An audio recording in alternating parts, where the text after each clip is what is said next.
We make the streams louder. How's it going, guys, and welcome back to the channel. Here I am with the main man himself, Masters Mods. I'll put his page up somewhere here and the link in the description. He's going to give me a hand today because it's finally happened. I need a drive shaft. Well, the drive shaft hasn't gone, so to speak. It's the boots, the CV boot's gone. I noticed it when I was on the dyno at Wayside Performance. There was all grease on the floor on the dyno. I was like, oh, great. I haven't got the wobble yet, but I can't be bothered to mess around dicking about with a gator. So I'm going to change the entire drive shaft today. I haven't gone for the Ford ones because they're blooming expensive. £800 for one drive shaft. Sod that. So I've done a bit of research. Apec seem to be the ones to go for. I know if any of you guys who own Focus STs will know Reese. He's got over 500 brake one. He's running Apec in his, and his are fine. So if it's good for that, it's good for mine. So we're going to try and get it off now. I have seen that it's quite a nightmare to get out the box and out the hub if it comes out. Hopefully it does. If it doesn't, then well, I'll get a new hub, I know. But we're going to crack on now, get the car in the air and see what's what. Right, I've got the car in the air. Everything's off, but first things first, we need to make sure we can crack the oil fill plug. Why is that, Craig? Because if we drain it all out and we can't fill the gearbox of oil, then we're stuffed. And it's in the worst place imaginable. It's just right there. If you guys can see it. That is absolutely awful. Oh, God. I don't know how we're going to get a socket on there, but we shall try and do something with it. Right, we'll get back to you. Right then, we've hit a problem. We're in the Astra. Hasn't gone too wrong yet. Oh, I do miss the sound of these. Yeah, we need a 24mm socket to undo the fill plug. However, the only one we got is just a normal chrome one, and we need one that slims down like an impact to get it in there because it's just so tight you can't get in there with a normal socket. So if you guys are planning on doing this yourself, you're going to need an impact one, sort of one that starts at the socket, slims at the top, so you can get it in there. So yeah, we're going to go Halfords now, see if we can find one, and hopefully get back to it. Right, back to it. I had to buy an entire set because Halfords don't sell the ones I needed separately. So cheers, Halford. Yeah, thanks. Bloody hell, it opens thing. Right, I'm gonna figure out how this opens and I'll get back to you. Right, obviously this is a socket we was gonna try and use, but as you can see on this end, it slims in, whereas this is really really fat. Obviously the gap you gotta get in there, sort of like behind that, like this part of the subframe. He's got no chance. I'm kind of hoping this will work now.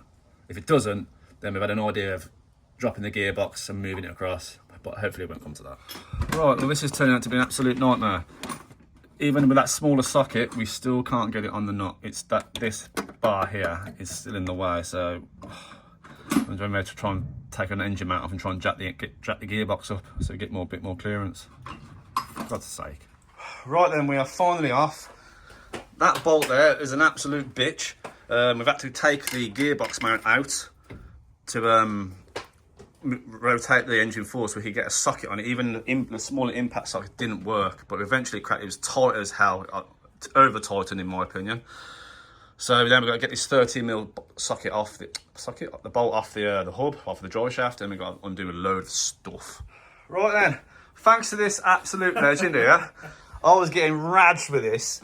Getting this pinch bolt out here, absolute nightmare, but thankfully this drive shaft this end has just fallen out, as I know they are quite common for getting stuck in the hub. But now we need to get out the other end, and I know that it can be an absolute biatch. So I might drop the gearbox oil first, and then we'll pull the shaft out. We'll try and get the shaft out if we can. Right, we're draining the gearbox all out. If you're watching this in smell-o-vision, you know exactly what smell you're smelling. If you're not, it absolutely stinks gearbox oil, but it looks pretty black, but it doesn't look awful. I don't like. It's not coming out like sludge, but it's not too bad at all. Yeah, we'll get that now. We've already had a little go with this. It does seem a bit tight, but we're gonna crack on. And we are out, thank God. In all fairness, it put up a little bit of a fight, but it come out in the end. And as you guys can sort of see now, this is where my problem was. It's absolutely buggered. But you can see on the apec drive shafts, obviously it's pretty much the same as OEM. They got, so I know, correct me if I'm wrong, but I'm sure the other cheap drive shafts you can be, they don't have this. It's sort of that shape, both ends. I might be wrong, but I'm pretty sure that's something to do with it. But other than that, it does seem right. It should be okay. Fingers crossed, eh? Right then, we're almost there. Drive shaft's in that end, drive shaft's in this end. Obviously, we're just going to need to put the bolt in. Just needs to be torqued up. Ashley's just putting the pinch bolt in for the lower arm. And we've got to put the steering control, trap rod end bolt in as well, attach that. Then we've got to try and fill it with gearbox oil, which is, again, going to be an absolute nightmare because of where it is. But, hey-oh, I'd say doing this job, the hardest thing's been, really, is getting that fill plug off out of everything. Everything else has gone relatively well. As you'd expect, But it's that fill plug's the biggest headache, I'd say. Right, then we're coming to fill the gearbox oil. Well, obviously, where it is, you're never going to get that in there. So we're going to have to MacGyver something up at the minute. So a bit of hose with a funnel on the end and a little bit of like a mastic gun on the other end so it goes into the hole. And then we're going to stand there, one holding it in the ting, in the hole, and the other one pouring it in. And it holds just under 2 litres. So basically, you pour it until it comes out the fill hole. Right then, obviously you always have to replace the hub bolt. Don't ever reuse the one that you've taken out. Your drive shaft should come with a brand new one. If it doesn't, make sure you go back and get one. But the torque specs for these is 45 Newton meters and then 90-degree turn. So you do up to 45 Newton meters and you give it a 90-degree turn, and that's it. Right then, guys, that is the drive shaft done. Thank God.